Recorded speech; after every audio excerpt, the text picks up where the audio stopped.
Ai ko Materia Ture. Tēnā koutou i te whare, i te tūtahi kamihio ki te Rangitāne. Tu mai rā, tēnā koutou katoa. The Green Party supports this bill and we're looking forward to it going through all its stages quickly and progressing quickly. There's been a lot of talk already from members about the redress and the history. One of the things I'm really pleased to see in the bill, just to take a slightly different tack, is the redress, is the provision for the Rangitāne to have positions on the management of the Manawatu River, which I think, I know, it's the Green Party, we're talking about this.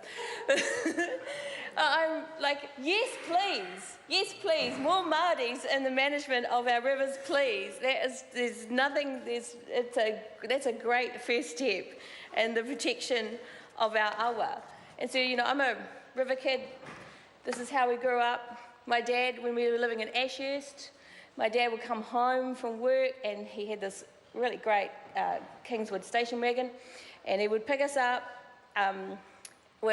and pick up the soap, and we would be able to ride down to either the Pohangana River on one side or the Manawatu River on the other of Ashurst, sitting on the back of the Kingswood doors. You know how we used to be able to, you put the door of the station wagon down and you could sit on the back of it and you let your little legs dangle over the side? Yeah, he would drive slowly down the hill, down to Pohangana or around to Ashurst Domain to the Manawatu, and we would swim and wash and just have this fabulous time. I spent summer after summer after summer in those rivers. And so we know that those rivers have been, at times have been devastated. Manawatu was one of the most polluted rivers in our country for a period there as a result of runoff from farms and from town, from this constant sources of pollution. But it was also, that's where Dad took us eeling. We were down there all the time getting food as well as swimming and having a wash. These were the ways that we lived our lives. We weren't posh Māori whānau, we were just ordinary working class Māori, living on the land that we belonged to, swimming in the waters that we belonged to, taking sustenance from both when we needed to. That was just how you did stuff. And so, but we had no control over what was going on.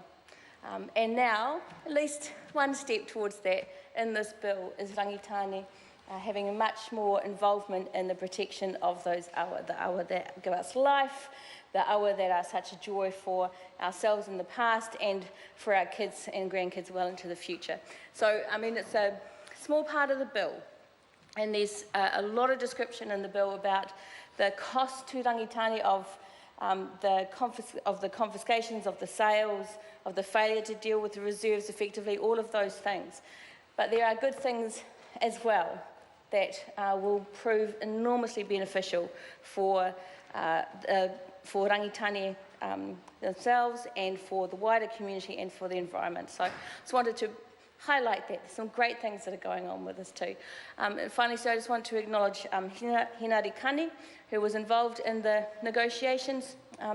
Absolutely lovely man with a big, big heart who just puts a huge amount of work into this and also into environmental protection. It's a real passion for him, taking care of our kids, taking care of our environment, whānau and whenua. That's what it's all about. So finally, Sue, just want to say congratulations to those who have negotiated to this point.